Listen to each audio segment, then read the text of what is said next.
नमस्कार सभी मित्रों को।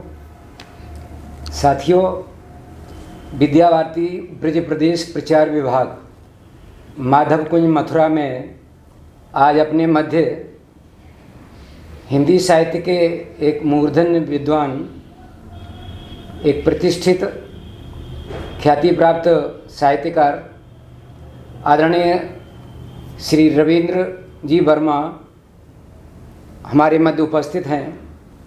आदरणीय वर्मा जी का मैं अपनी विद्या भारती परिवार की ओर से अभिनंदन करता हूं।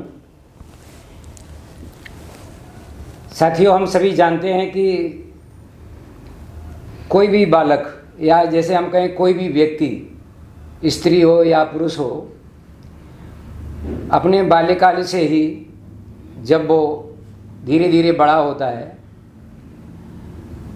तो कथा और कहानियों के माध्यम से, गीतों के माध्यम से उसका प्रबोधन परिवार से होता है। फिर वो जाके प्रॉपर एक प्रकार से विद्यालय में जब उसकी शिक्षा होगी तो वहाँ से उसे विकसित करने का प्रयास किया जाता है। परंतु कथा कहानियाँ और ये जो साहित्य की अन्य जो विधाएं हैं वो सब उसके विकास में बहुत महत्वपूर्ण भूमिका निर्वहन करती हैं। आज हम उन्हीं से संबंधित कुछ बातों की यहाँ चर्चा करेंगे। इस दृष्टि से आदरणीय वर्मा जी का बहुत बड़ा योगदान है साहित्य में। आपकी अनेक प्रकार की पुस्तकें गद्य और पद्य दोनों ही विधाओं में प्रकाशित हो चुकी हैं। आकाशवाणी से आपकी बहुत सी रचनाएं प्रसारित होती हैं। भिन्न भिन्न जो कवि मंच हैं उन पर आपका जाना होता है और आप एक प्रकार से एक ऐसे एक जैसे कहते हैं मिशनरी कार्यकर्ता, ध्येयवादी, एक निश्चित एक ध्येय के लिए कार्य करने वाले एक साहित्यकार हैं। आपकी अलग से कोई महत्वाकांक्षा नहीं है, केवल एक इच्छा है कि हमारी नवीन पीढ़ी इसके अंदर जीवन मूल्यों की स्थापना हो, वो अपने धर्म की, अपनी संस्कृति, अपने समाज के लिए जिए, उसके लिए कार्य करें। तो आज हम सबका ये सौभाग्य है कि वो यहाँ उपस्थित हैं। कुछ बिंदुओं पर हम चर्चा उनसे प्रारंभ कर रहे हैं। तो आदरणीय वर्मा जी, पहला ये प्रश्न है या हमारी जिज्ञासा है जी कि सामान्यतः आज ये देखने में आता है कि जो संवेदना का पक्ष है बच्चों में, बड़ों में, किसी भी स्तर के व्यक्ति में संवेदना का पक्ष कुछ कमज़ोर सा दिखाई दे रहा है। और ये संवेदना प्रायः बचपन में ही आए तो ये फिर आगे जाकर के सुदृढ़ होती है, ऐसी एक हमारी मान्यता है। मुझे ध्यान है कि उदाहरण के रूप में कुंवर बेचैन जी ने एक कविता लिखी थी। उन्होंने कहा कि कोहरे भरे नदी में जिस दिन ठिठुर रही थी माँ की उदास काया, मैं लेने चला था चादर मेज पोस ले आया।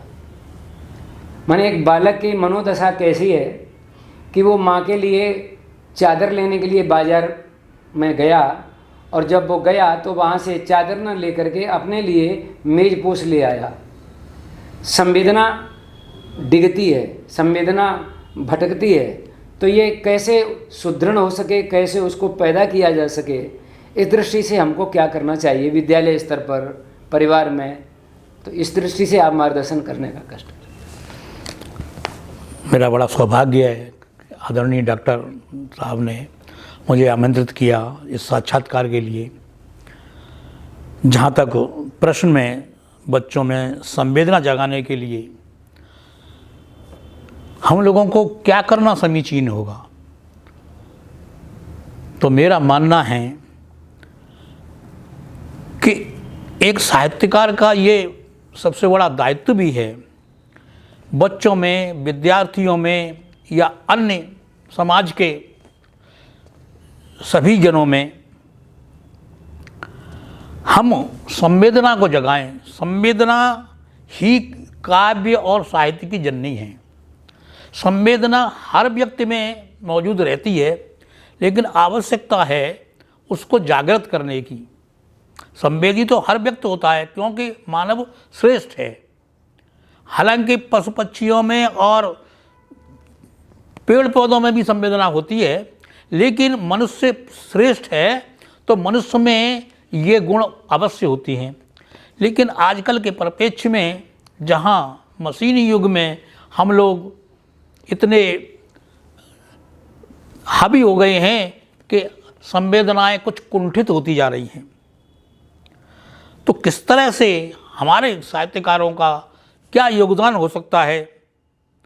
बच्चों को ये समझाना होगा कि कैसे कैसे खेल खेल में सहज ढंग से पढ़ाई के साथ साथ हम प्रकृति में, अपने वातावरण में, अपने रहन सहन में चलते चलाते पढ़ने के साथ साथ ये भी देखें कि हमारे आसपास में राह में चलते हुए जैसे कोई दीनहीन, गरीब या वृद्ध, असहाय व्यक्ति जा रहा है तो हमारा क्या दायित्व बनता है कि वो क्यों है इस स्थिति में, और ये जिज्ञासा पैदा हो कि हम लोग उसकी किस तरह से सेवा कर सकते हैं, किस तरह से उसकी सहायता कर सकते हैं।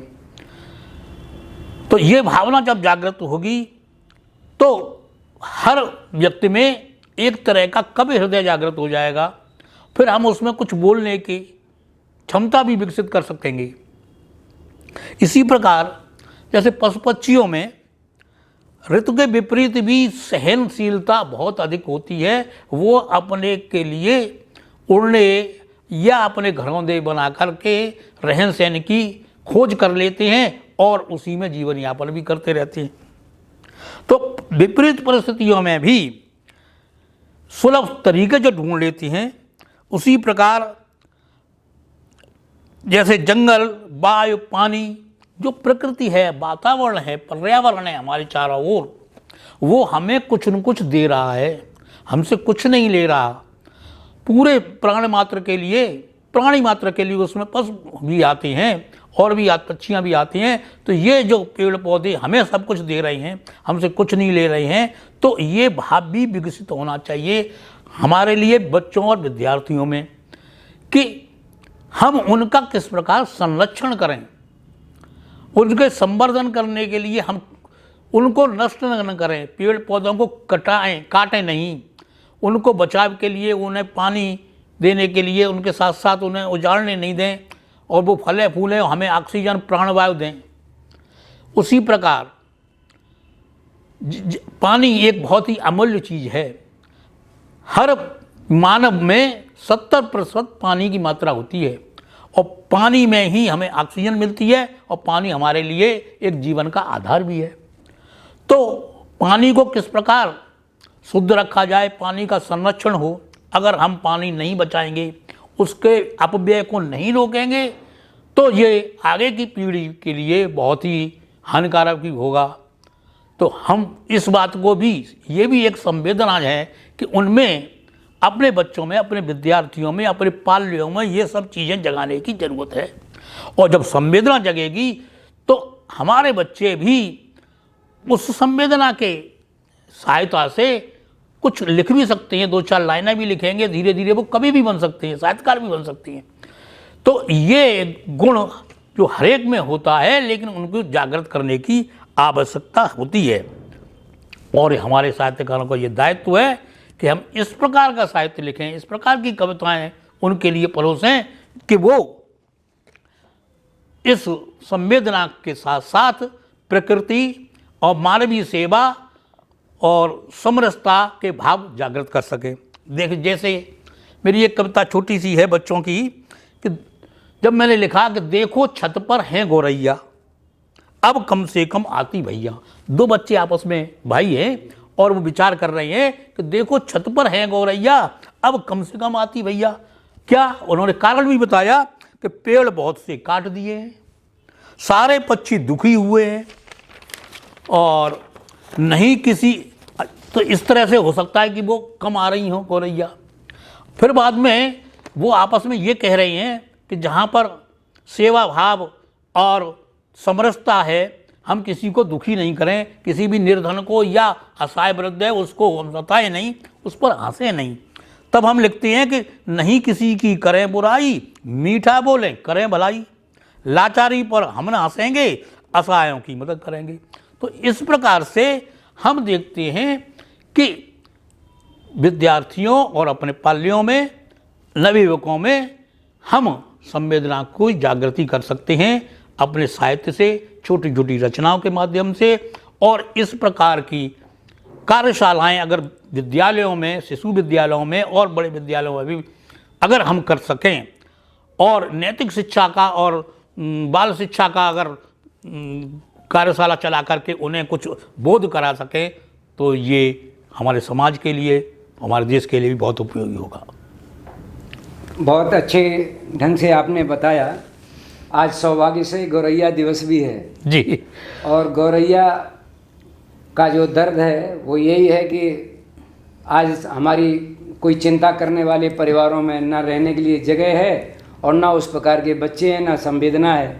तो अगर संवेदना हमारे अंदर पैदा होगी, हम बच्चों में पैदा कर पाएंगे तो निश्चित रूप से वो सेवा की भावना पैदा होगी, उनमें उनके संरक्षण की भी भावना पैदा होगी। मुझे ये बहुत अच्छी तरह ध्यान है, सर जगदीश चंद्र बसु को उनकी माँ ने ही बताया था कि तुलसी रात्रि को न तोड़ें, सूर्य छिपने के बाद पौधों को नहीं तोड़ना चाहिए। तो उन्होंने कहा क्यों? क्योंकि वो पेड़ पौधे भी सो जाते हैं। तो उनके अंदर ये भाव बचपन से ही आ गया कि पेड़ पौधों में भी प्राण होते हैं। और बाद में उन्होंने बड़े होकर के उसकी खोज में ही सारा जीवन लगाया और ये तय कर दिया कि वनस्पतियों में प्राण होते हैं। उस संवेदना के कारण ही ये हुआ और उससे प्रेरित होकर के फिर बंकिम चंद्र चटर्जी ने वंदे मातरम गीत लिखा। तो ये जो संवेदना का पक्ष है तो प्रत्येक माता पिता के लिए, गुरुजनों के लिए बहुत ज़रूरी है कि वो बच्चों में पैदा करें। ये बहुत अच्छे ढंग से आपने ये बात प्रस्तुत की है, मैं इसके लिए। दूसरी बात ये है कि बड़ा अच्छा ये प्रसंग कह सकते हैं कि बचपन की बहुत सारी कथाएं, बहुत सारी मतलब कविताएं हमें याद हैं। हमारे जो बिना पढ़े लिखे माता पिता हैं और जो वरिष्ठ जन, उन्हें, हमको, हमारे भाइयों को वो कविताएं याद हैं पुरानी पुरानी। तो आखिर वो क्या कारण है कि वो कविताएं आज भी याद हैं जब हम आज 60-65 साल के हो गए हैं, 70 साल के हो गए हैं, 90 साल के हो गए हैं। कुछ लोग तो ऐसे हैं जो बिना पढ़े लिखे हैं, उनको पूरी की पूरी रामायण याद है, रामचरितमानस। या हमने देखा कि आलखंड है, आलखंड जो है वो पढ़े लिखे नहीं है लेकिन वो पूरा का पूरा बोल देते हैं। तो वो ऐसे कौन से कारण हैं कि वो कविताएं उन्हें आज भी याद हैं या जो पढ़े लिखे नहीं उनको भी याद हो जाती हैं। तो ये सब हमको क्या करना चाहिए? मुख्य रूप से बात यह है कि नवीन पीढ़ी को भी अच्छी कविताएं याद हों, इसके लिए विद्यालयों में, घरों में हम क्या कर सकते हैं? बहुत अच्छा प्रश्न किया आपने डॉक्टर साहब। बचपन में पढ़ी हुई इस तरह की कालजयी रचनाएं आज भी हम गुनगुनाते हैं और बच्चों को उदाहरण देते हैं। उसका कारण यही था कि उन कवियों ने, साहित्यकारों ने एक तो बहुत ही सहज और सर्वग्राह्य भाषा में वो रचनाएं की। दूसरा, उस वक्त वातावरण इस तरह का होता था कि हम लोग जैसे अपने परिवार के किसी बुजुर्ग व्यक्ति से सुनते थे और उसको उसी समय धीरे धीरे दोहराते थे, अभ्यास करते थे, तो वो रचनाएं अपने आप याद हो जाती थी। जैसे हम आज भी कुछ बाल रचनाओं को याद करते हैं कि उठो लाल अब आंखें खोलो, पानी लाई हूँ मुँह धो लो। माँ कहती है अपने बेटे से कि उठ जाइए, मैं पानी लाई हूँ, आंखें खोलो, सुबह हो गई है। ऐसा सुंदर समय न कोई, मेरे प्यारे अब मत सोए। तो कितना अच्छा उदाहरण दे रही है कि सूरज निकल आया है, बहुत सुंदर समय है, हवा चल रही है बाहर, अब सोने का समय नहीं है, और उठो और आगे की तैयारी करो। और ये कितनी सरल भाषा में बताई गई है कविता। और इस तरह की कविता हम बचपन से सुनते आ रहे हैं और आज भी हमें याद है। उसका सबसे बड़ा कारण क्या है कि वो बहुत ही सहज थी और हम लोगों को अभ्यास कराया जाता था। जैसे हमारे पिताजी हैं, हमारे चाचा जी हैं, हमारे ताऊ जी हैं, वो बच्चों को रात में लेटे हुए हैं और उन्हें ये कविताएं सुना रही हैं और फिर उनसे सुनते हैं कि सुनाओ तुम्हें क्या याद आया, एक लाइन याद आ गई, अच्छा और भी सुनाओ, इसको धीरे धीरे अभ्यास करते जाओ। उसी प्रकार एक चंदा मामा की बहुत ही मशहूर कविता हुई कि बच्चे ने जिज्ञासा की कि ये चंदा मामा के रूप में एक बच्चा अपनी माँ से पूछता है कि मेरे लिए इस तरह का कोई एक वस्त्र झंगोला सिलवा दो जिससे मुझे परेशानी नहीं हो। तो माँ क्या कहती है कि उठकर बैठा चांद एक दिन माता से है बोला, सिलवा दो माँ मुझे नाप का सुंदर एक झंगोला। तो माँ फिर उसके बाद में आगे की कविताओं में ये पूछती है उससे कि तुम कभी एक आकार में रहते नहीं हो, कभी छोटे हो जाते हो, कभी बड़े हो जाते हो, तो मैं किस प्रकार सुनाऊं। तो ये पूरा वृत्तांत उस कविता में था और जो आज भी हम लोगों को याद है। तो इस प्रकार वो क्या है, उसके लिए ज़रूरी है कि बच्चे विद्यार्थी समय निकालें और हम अभिभावकों का और साहित्यकारों का भी ये कर्तव्य बनता है कि कुछ समय दें बच्चों को और उनसे अभ्यास कराएं। नवीन पीढ़ी में इसके लिए सुरुचि जगानी होगी, अभ्यासपूर्ण समय देना होगा उन्हें। ऐसा है आजकल कुछ शिक्षा जो कॉन्वेंट विद्यालयों में है इस तरह की है कि अंग्रेजी उनको रटा देते हैं और विषय से प्रश्न और उत्तर उन्हें रटा दिए और उसका पाठ्यक्रम पूरा हो गया, अब वो अच्छे नंबर ले आए, वहीं तक सीमित रह गया। लेकिन जब हम उन्हें इस तरह की हिंदी भाषा की उनकी मातृभाषा में सुरुचिपूर्ण कविताएं या सुरुचिपूर्ण अच्छे शिक्षाप्रद कहानियाँ जो कुछ भी जिस तरह से हों उनको हम याद कराएंगे, बार बार अभ्यास कराएंगे, सुनाएंगे, तो वो उन्हें अंदर से रुचि होगी और जब अंदर से रुचि होगी तो वो अपने आप ही याद हो जाएंगी, उन्हें ज़्यादा याद कराने की ज़रूरत भी नहीं पड़ेगी। क्यों? क्योंकि वो बच्चा रुचि से उसको आत्मसात भी करेगा और उसका आचरण भी करेगा। तो ये बच्चों की स्मरण शक्ति बहुत तेज होती है, लेकिन उनकी परखने की और उसको जागृति पैदा करने की आज बहुत बड़ी ज़रूरत है। हमने देखा कि बचपन में हमारे पिताजी सोते सोते हमें पहाड़े याद कराते थे और धीरे धीरे हम जब दूसरी कक्षा में पढ़ रहे थे तो उन्होंने 40 तक पहाड़े हमें याद करा दिए। और हम एक दिन शहर में आए कोई वस्त्र सिलवाने के लिए, तो दर्जी पूछने लगा बेटा तुम कौन सी क्लास में पढ़ते हो? मैंने कहा दूसरी क्लास में। तुम्हें पहाड़े आते हैं? मैंने कहा हाँ 40 तक आते हैं। तो हमने एक ही सांस में 40 तक पहाड़े सुना दिए उन्हें। तो स्मरण शक्ति बच्चों को सही होती है, बहुत अच्छी होती है, बशर्ते है कि उन्हें अभ्यास करा के और उन्हें जागृत करा करके खेल खेल में उनकी रुचि पैदा करें और तो वो अपने आप ही उन्हें रटने की ज़रूरत नहीं पड़ेगी। कालजी की रचनाएँ अच्छी छोटी छोटी सहज, और ये कब होगा? जब साहित्यकार सर्वग्राह्य हो रचनाएँ लिखें, सहज भाषा में लिखें और जो शिक्षाप्रद भी हो और उसका बौद्धिक विकास भी करे। ये बहुत ज़रूरी है। ये बहुत अच्छी बात आपने ध्यान दिलाई कि प्रायः अगर कोई साहित्यकार अपने पांडित्य के प्रदर्शन में रचनाएं जब लिखेंगे तो वो कठिन होंगी, दुरूह होंगी, वो समझ से परे होंगी। इसलिए जितनी भी रचनाएं सरल सहज भाव से लिखेंगे तो वो पाठकों के लिए सरल हो जाएंगी, बच्चों के लिए भी, ये सबके लिए। एक बात और ध्यान में आ रही है कि जो बड़ी कहानी कथन की परंपरा हमारे यहाँ बहुत लंबी थी।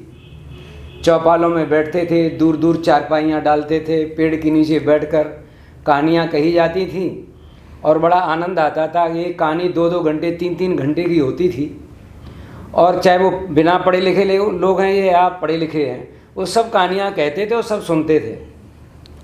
लेकिन आज वो प्रचलन धीरे धीरे कम हो गया। तो मुझे लगता है कि जैसे छत्रपति शिवाजी है, छत्रसाल हैं, रानी दुर्गावती है, रानी चन्नम्मा है या महारानी लक्ष्मीबाई हैं, भगत सिंह हैं, ये सब कहानियाँ आज सुनाई जाएं तो इतिहास से बच्चों का नाता जुड़ेगा और वो कथा कहने की रुचि पैदा होगी। जो कथा कहने वाले हैं उनको भी आनंद आएगा और ये दायित्व का निर्वहन होगा। परंतु ये कैसे हो, तो बड़ी कहानी का प्रचलन कैसे शुरू किया जा सकता है, इस बारे में जानकारी देने की आवश्यकता है। जी, अच्छा विषय बताया आपने। पुराने समय में जिस प्रकार, जैसे आपने उदाहरण दिया कि सोने के समय चौपालों पर कहानियाँ, बहुत लंबी लंबी कहानियाँ चलती थीं और उन्हें हम सुरुचिपूर्ण तरीके से सुनते आए थे। तो सबसे बड़ा कारण एक तो ये था कि चाहे वो कहानी कितनी लंबी हो, वो सुरुचिपूर्ण इतनी होती थी राजा रानियों की, और जिज्ञासा को पैदा करती थी कि अब आगे क्या हो रहा है कहानी में। अब जैसे जैसे कहानी बढ़ती है तो अब आगे क्या घटना होगी, आगे किस तरह की होगी, तो वो ऊब और थकान देने वाली कहानियाँ नहीं होती थी इतने अच्छे ढंग से। दूसरी बात, वो कहानियाँ लोकोक्तियों के आधार पर और लोक भाषा के रूप में होती थी, क्लिष्ट भाषा में नहीं होती थी। आज कुछ साहित्यकार क्लिष्ट भाषा उसको बिल्कुल इतनी साहित्यिक हिंदी उसमें प्रयोग कर लेंगे इस भाषा में कि उससे ऊब हो जाएगी। आजकल के एक तो समय नहीं है, हम लोगों पर पढ़ने का समय भी नहीं है और इस तरह का वातावरण भी नहीं है। आजकल का मशीनी युग है और बड़ी बड़ी कहानी के लिए कोई भी इतना अधिक समय उसमें नहीं खपाना चाहता। तो एक तो वो कहानियाँ बिल्कुल लोक भाषा में हों या हिंदी खड़ी बोली में भी हों तो इतनी सुरुचिपूर्ण हो कि उन्हें आगे जिज्ञासा पैदा हो कि इस कहानी का कहाँ तक जा रहा है घटनाक्रम और कब वो अंत होगा और क्या हमें शिक्षा मिलनी है। दूसरी बात, इसके लिए एक और प्रयोग वैसे किए जा रहे हैं कि कुछ इस तरह की लघु कथाएँ, थोड़ी छोटी कहानी बड़ी कहानियों से सिमट करके कुछ छोटी कहानियाँ और लघु कथाएँ जो कि सारगर्भित हों, एक शिक्षाप्रद हों और एक विषय पर केंद्रित हो करके एक तरह की जिज्ञासा पैदा करे, एक संवेदना पैदा कर दे और हमारे हृदय को झकझोर दे, तो वो बहुत ज़्यादा असरकार होगी।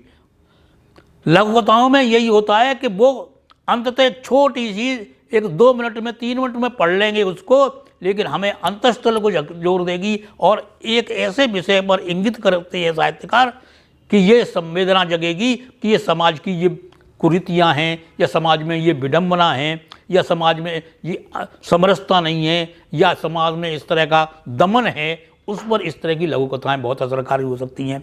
उसके बाद में कुछ छोटी कहानियाँ भी लाभप्रद हो सकती हैं बजाय बहुत बड़ी बड़ी कहानियों के। अब जैसे आजकल उपन्यास बहुत ही कम लोग हैं जिनके पास समय है वो पढ़ते हैं, नहीं पढ़ पाते क्योंकि उपन्यास के लिए और ज़्यादा समय चाहिए और उसको पढ़ने के लिए समझने के लिए कि पिछला क्या घटनाक्रम हुआ फिर आगे क्या हो रहा है उसको ध्यान में रखने के लिए इतना लोग अभी जिज्ञासा नहीं कर पाते हैं।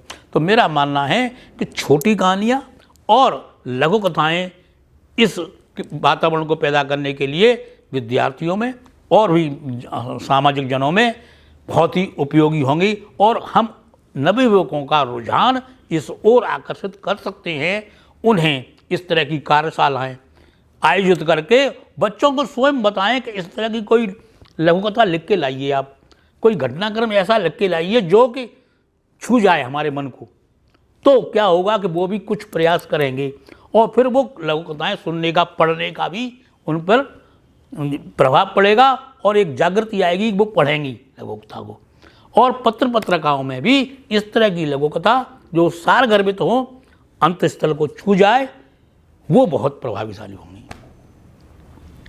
तो इस प्रकार से हमारी जो लोक कथाएँ हैं लोकोक्तियों पर आधारित हों, चाहे वो ऐतिहासिक कथाएँ हैं अन्य कोई भी है, और सौंदर्य बोध कराने के लिए बड़ी कहानियों में प्रायः प्रकृति का वर्णन है, युद्ध का वर्णन है, समाज की मनोदशा का वर्णन है, करने से भी एक व्यापकता आती है।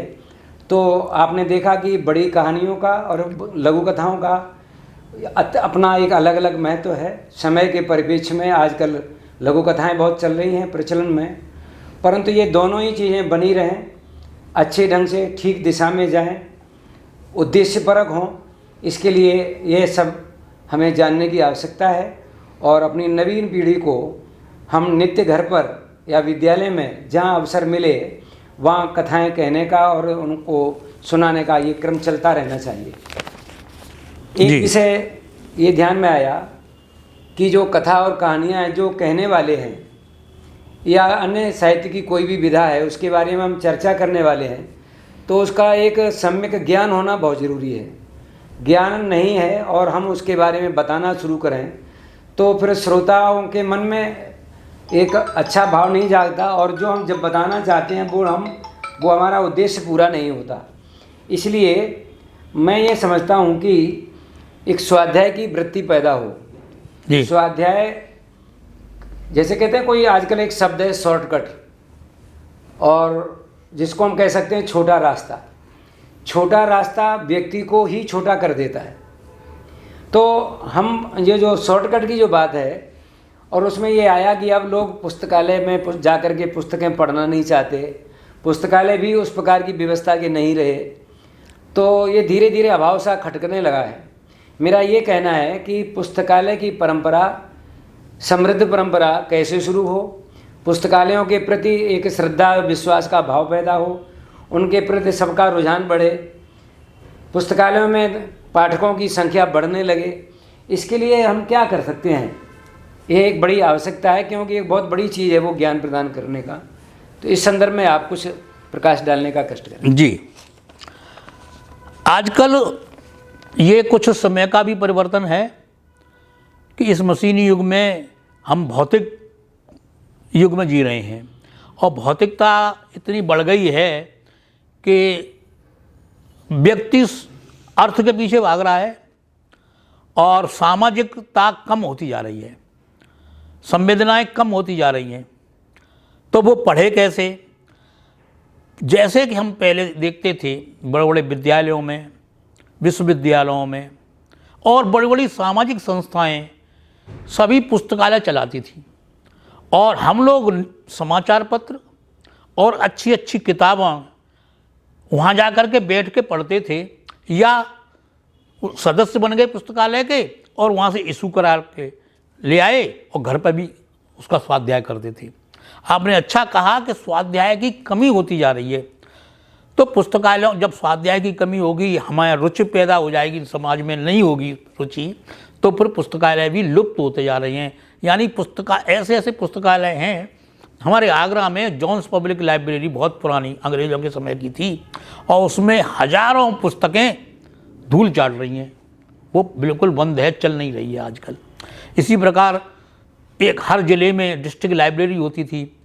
बड़े बड़े विश्वविद्यालयों में और विद्यालयों में पुस्तकालय, बहुत अच्छे अच्छे पुस्तकालय थे, और उसमें विद्यार्थी पाठ्यक्रम की पुस्तकों को भी पढ़ते थे बैठ के, और साथ साथ सामाजिक पुस्तकों को, धार्मिक पुस्तकों को भी पढ़ते थे, और वहाँ पूरी सुविधाएं होती थी, निःशुल्क चलते थे। अब आजकल हम देखते हैं कि एक तो समय नहीं है, पाठ्यक्रम से इतना लाद दिया गया है विद्यार्थी को कि वो विद्यालय में पढ़ने के बाद में वो ट्यूशन जाएगा, कोचिंग जाएगा, उसके बाद समय ही नहीं है। लेकिन ये सब होते हुए भी एक साहित्यकार का, एक अभिभावक का, एक शिक्षक का भी ये कर्तव्य है कि इस जो पुरानी परिपाटी है उसको लुप्त न करने के बजाय ये फिर से जागृति पैदा की जाए और उन पुस्तकालयों को फिर से प्रारंभ किया जाए। फिर विद्यार्थियों में और युवकों में ये भावना जागृत की जाए कि सिर्फ मोबाइल या ये जो नेटवर्क, इंटरनेट वाले मीडिया ऐसा नहीं है कि हम उससे ज्ञान प्राप्त करें। इसके अलावा भी जो ज्ञान इंटरनेट पे हमें नहीं मिलेगा वो पुरानी पुस्तकों में हमें मिल जाएगा। कुछ इस तरह का भी ज्ञान है वो वहाँ नहीं है। वहाँ नैतिक शिक्षा, पुराने शास्त्र या पुरानी इस तरह की शिक्षाप्रद कहानियाँ, शिक्षाप्रद कविताएं जो कि हमारे पूर्व से चली आ रही हैं वो इंटरनेट में नहीं होंगी। ये जरूरी नहीं है कि इंटरनेट पर सच भी मिल जाए। तो कुछ मोबाइल का जो प्रचार है वो थोड़ा सा रुझान कम करके विद्यार्थियों में ये जागृति पैदा की जाए कि आप पुस्तकालय में जाइए, थोड़ा सा समय व्यतीत करिए और एक अच्छी किताबों को पढ़िए। देखिए, पुस्तक का चलन कभी कम नहीं होगा, बशर्ते वो सर्वग्राह्य हो और अच्छी हो।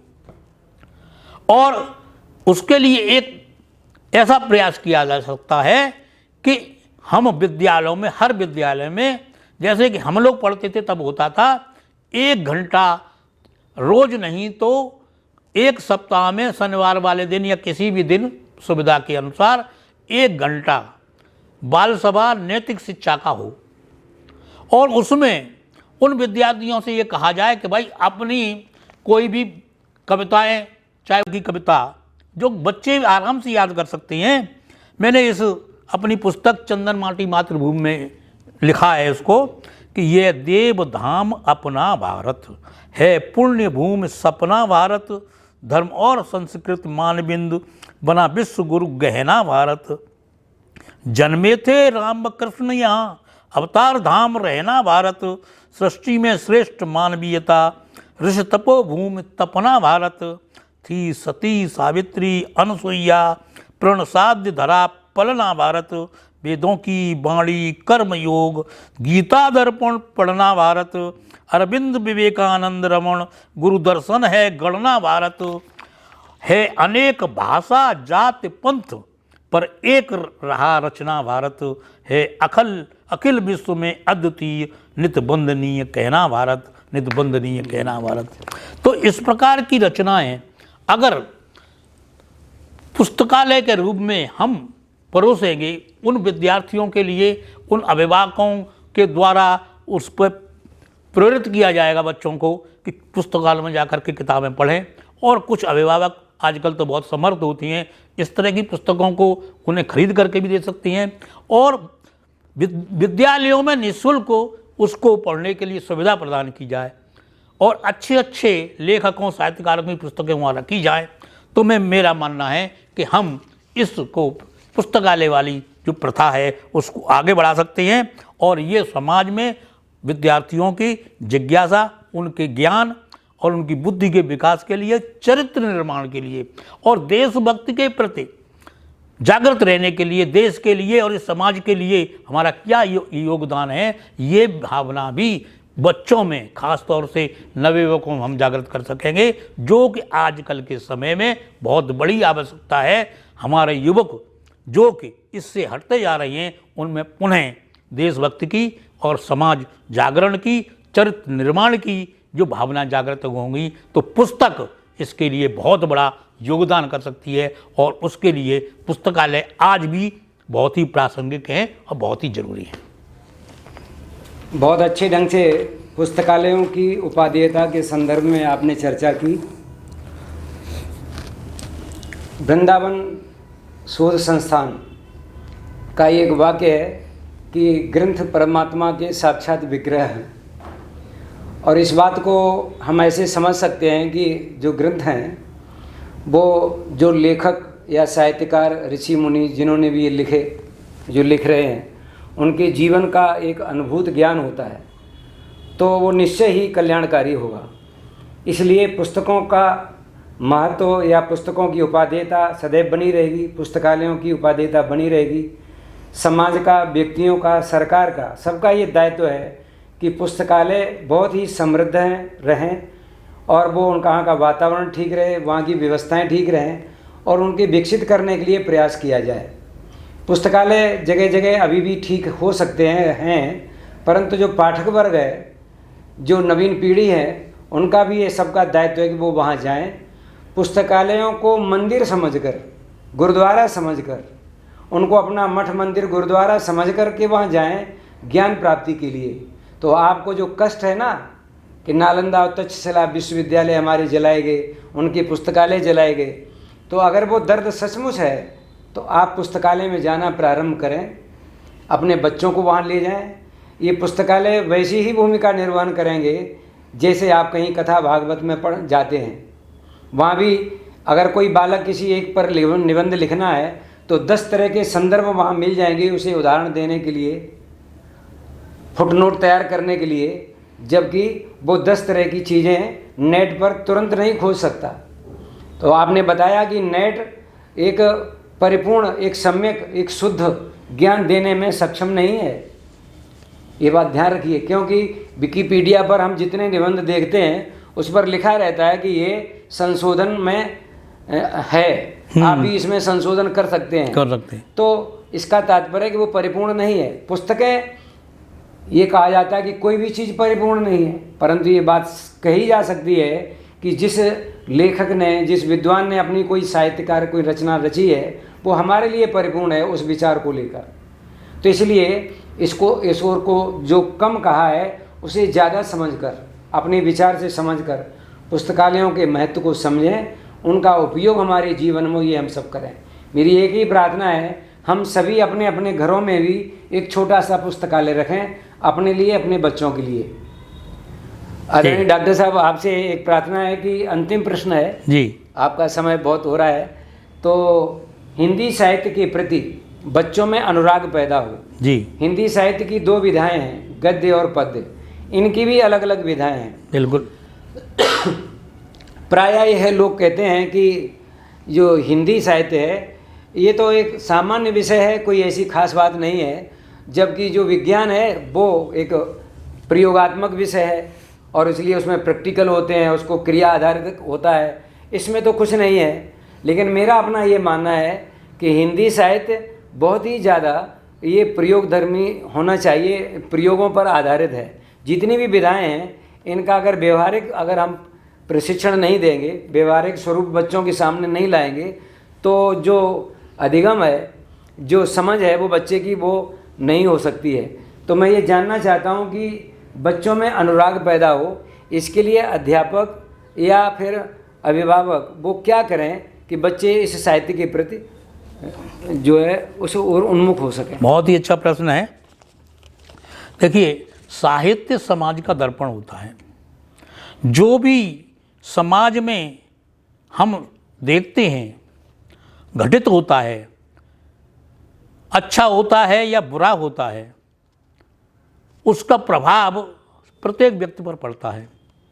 लेकिन साहित्यकार या कवि, चूंकि वो संवेदनशील होता है, तो उसके अंदर हर घटना घर कर जाती है और वो फिर चिंतन करता है कि इसके बारे में यहाँ क्या गलत हो रहा है, क्या ठीक हो रहा है, उसको हम पाठकों तक किस प्रकार पहुँचाएँ।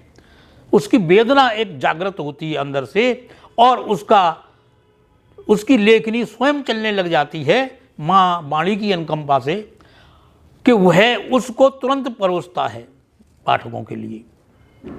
और वो बहुत ज़रूरी है कि वो अगर सर्वग्राह्य होगा, शिक्षाप्रद होगा, सारगर्भित होगा, तो उसका पाठकों पर प्रभाव जरूर पड़ेगा। जहाँ तक हमारी हिंदी भाषा का बात है, अब आजकल हम सब लोग परिचित हैं कि हिंदी में बहुत विशाल शब्दकोश है, शब्दग्राह्यता है, भाषा है, शैली है, और आज कंप्यूटर की भी एक सिद्ध भाषा साबित हो रही है। इंटरनेट पे भी हम हिंदी में हर तरह की चीज़ ले सकते हैं। अपने पाठ्यक्रमों में जहाँ पर ये कहा जाता था कि नहीं, विज्ञान की पढ़ाई अंग्रेजी के अलावा और किसी विषय से भाषा में नहीं हो सकती, लेकिन अब ये सिद्ध हो चुका है कि हिंदी भाषा में भी पूरी वैज्ञानिक पढ़ाई, चिकित्सा की पढ़ाई या और तकनीकी इंजीनियरिंग की पढ़ाई, सब कुछ हिंदी के माध्यम से पूरी की जा सकती है। जहाँ ये कहा जाता था कि कोर्ट की भाषा अंग्रेजी है और हिंदी में नहीं वो लागू होगा कोई भी आदेश, वहाँ ये आंदोलन चला करके ये बात पुनः प्रमाणित हो गई है और ये चल रहा है लोगों का, और ये होने वाला है कि हर आदेश को वो हिंदी में पुनः अनुवादित करके और तब उस वादी को दिया जाए या प्रतिवादी को दिया जाए। तो हिंदी बहुत सशक्त भाषा है। और देखिए, एक दूसरा पहलू है कि हिंदी प्रेम की भाषा है, क्लिष्ट नहीं है, अनुरागी भाषा है। जहाँ पर अंग्रेजी या और दूसरी भाषाओं में एक शब्द के अर्थ कई हो सकते हैं और उसका कोई पर्यायवाची शब्द नहीं मिलता, क्लिष्ट, उसको समझने में हमें दिक्कत होती है, उसका व्याकरण ध्रुव होता है। लेकिन हिंदी का व्याकरण इस तरह का है क्योंकि ये हिंदी संस्कृत से जनी हुई है और संस्कृत बहुत ही व्यापक हमारी भाषा रही है। तो हिंदी के माध्यम से आज हम ज्ञान, विज्ञान, धर्म, शास्त्र और पाठ्यक्रम की हर विषय को छूकर और उसके द्वारा पुस्तकें लिखकर, अनुवादित कर हम आगे समाज को बढ़ा सकते हैं। हिंदी पूरी तरह से सशक्त है, तो हम बिल्कुल सहज, सर्वग्राह्य और इस तरह की भाषा लिख कर के और अपनी पुस्तकों के द्वारा समाज में जा सकते हैं, विद्यालयों में जा सकते हैं। इसके लिए मेरा ये मानना है कि कवि और साहित्यकारों की कम से कम माह में एक गोष्ठी करा करके विद्यालयों में, महाविद्यालयों में या बेसिक विद्यालयों में भी ऐसे कवियों को बुलाया जाए और जो बच्चों के लिए शिक्षाप्रद नैतिक शिक्षा का पाठ पढ़ा सकें एक संगोष्ठी के माध्यम से, और उन्हें भी प्रेरित कर सकें पूरे प्रश्नोत्तर के माध्यम से। बच्चों में ये जागृति पैदा करें कि बच्चों इस बार हमने ये प्रश्न है, आगे का हमें ऐसा विषय दे रहे हैं और अब की बार आप 2-2 लाइन लिख के 4-4 लाइन लिख के लाइए कि आपका मन क्या कहता है, आप किस तरह से कविता बना सकते हो।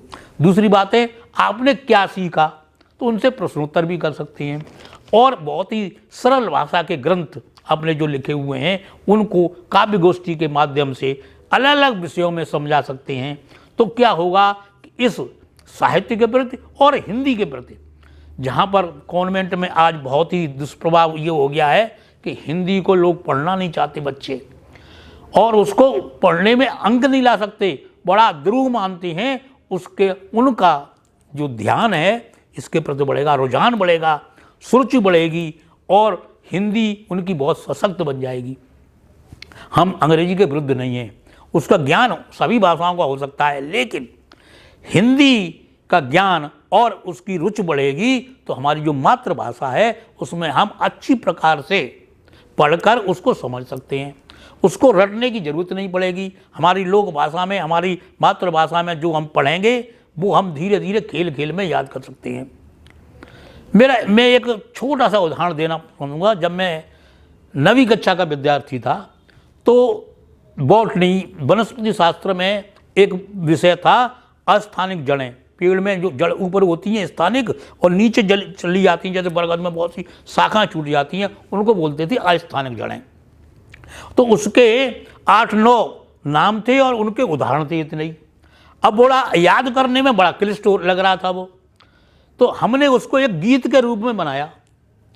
मुझे आज तक याद है, कक्षा 9वीं से लेकर के सन 64 के बाद में मुझे आज तक याद है कि 10 प्रकार की अस्थानिक जड़ें हैं और किस तरह से हमने याद किया। तो उसके अंग्रेजी के नाम थे, लेकिन उसको हमने इस तरह याद किया हिंदी में कि fibrous stilt prop, leaf aerial climbing, parasite breathing tuberous और बीडड। और उसमें उदाहरण कैसे किए, गेहूं, गन्ना, बरगद, बेगोनिया, आर्किड, पान, अमरबेल, मैनग्रोव, शकरकंद और बायोटिस। मुझे अब तक वो याद है, मैंने उसको गाने के रूप में याद किया। तो इसी प्रकार द्रुह चीज़ों को छोटी छोटी कविताओं गाने के रूप में बना करके हम, हमारे अभिभावकों का, दूसरी बात है हमारे शिक्षकों का भी दायित्व बनता है कि हम उसमें परोस सकते हैं और सहज हिंदी में भी एक अंग्रेजी के विषय को डाल करके हम पढ़ा सकते हैं।